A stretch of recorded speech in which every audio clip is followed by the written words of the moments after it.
dito sa may malapit sa, kung alam niyo yung train station na dumadaan dun sa may Slam Dunk, yun.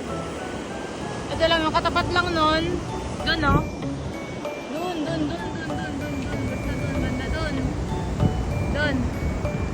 Dun yung kay Sakuragi. Kina Sakuragi. Slam Dunk. Bahala lang umitim.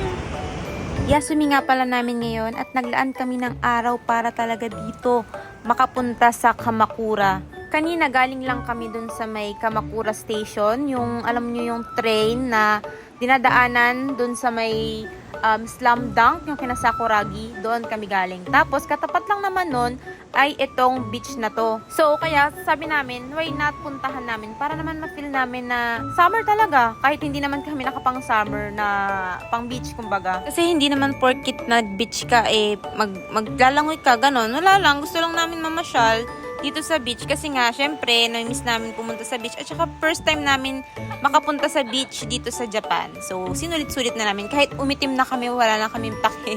Kasi alam naman namin babalik din naman yung kulay namin sa dati. Tsaka pampatanggal din ng pagod dun sa mga trabaho na ginagawa namin dito sa Japan. So ayun, kailangan lang natin magpa-refresh, magpahangin, ganyan. At magpa-araw, kumbaga, dahil lagi na lang tayo nasa loob ng Gemba. So, yun. Kailangan lang natin magpahangin, di ba? Tsaka kasi kapag nagdagat ka, parang feel na feel mo na nasa Pilipinas ka. Kasi di ba nga, maraming dagat sa Pilipinas. So, ito yung way namin para hindi kami sobrang makamis sa Pilipinas. So, kahit man nandito ay maranasan namin na nagdagat, di ba? Habang nagbi-video-video nga ako, nakita ko tong dalawa na to na nagbibidyohan silang dalawa. So, binidyohan ko din sila. Tingnan mo naman kung gaano ka-supportive yung isa para lang mabidyohan yung isa kong friend. Ibang klase. O, sabi pa niya, nabulin mo ako. Diba? Ang cute lang. Takbo din siya kung tatakbo yung binibidyohan niya eh.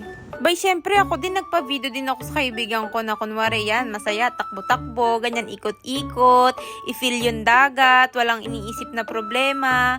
Ganun naman tayo, di ba mga Pilipino? Kailangan lang natin maging masaya sa mga bagay-bagay para naman yung mga problema natin ay hindi natin masyadong iniisip. Nakaka-stress lang din pati kapag panay-isip-isip ka ng mga problema. So kahit pa paano man lang sa ganitong bagay, ay nawawala man lang yung mga problema natin. Kaya enjoy lang natin yung buhay natin hanggat may mga oras tayo.